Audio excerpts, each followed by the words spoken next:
Sir, Dhaka Nawabganj থেকে ফাহিম প্রশ্ন করেছেন। ওনার বাচ্চার বয়স 2 বছর 8 মাস। ওনার বাচ্চা হা করে ঘুমায়, মুখ দিয়ে লালা পড়ে এবং নাক ডাকে। এখন উনি ডক্টর দেখিয়েছেন নিকটস্থ নাক কান গলার। ওনারা বলেছে অ্যাডিনোটনসিলাইটিসে আক্রান্ত। এখন ওনার করণীয় কি অবস্থা? ওনার বয়স যেহেতু 3 বছরের নিচে, আপনি বললেন 2 বছর 8 মাস, তো আমার পরামর্শ থাকবে উনি আরো 1-1.5 বছর অপেক্ষা করুন। তার যখন 3.5 বা তার অধিক বয়স হবে, সে তখন অপারেশনে যেতে পারে।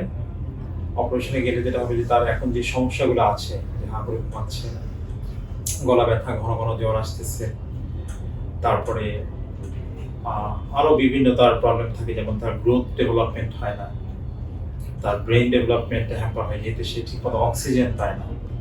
হ্যাঁ, তো আমরা একটা এক্সট্রা নেজোফ্রেন্স ল্যাটার ভিউ করে দেখবো যে তার অ্যাডিনোয়েডের কি অবস্থা, তার টনসিলটা দেখে আমরা সিদ্ধান্ত নেব, কিন্তু তার জন্য কিছু অপেক্ষা করতে হবে। মা বোনদের আমার পরামর্শ থাকবে যে যদি বাচ্চা এরকম সিমটম থাকে, আপনারা ভয় পাবেন না, আপনারা একজন ইএনটি স্পেশালিস্টের কাছে নিয়ে আসবেন, তারা আপনাকে একটা ভালো সলিউশন দিতে পারবে।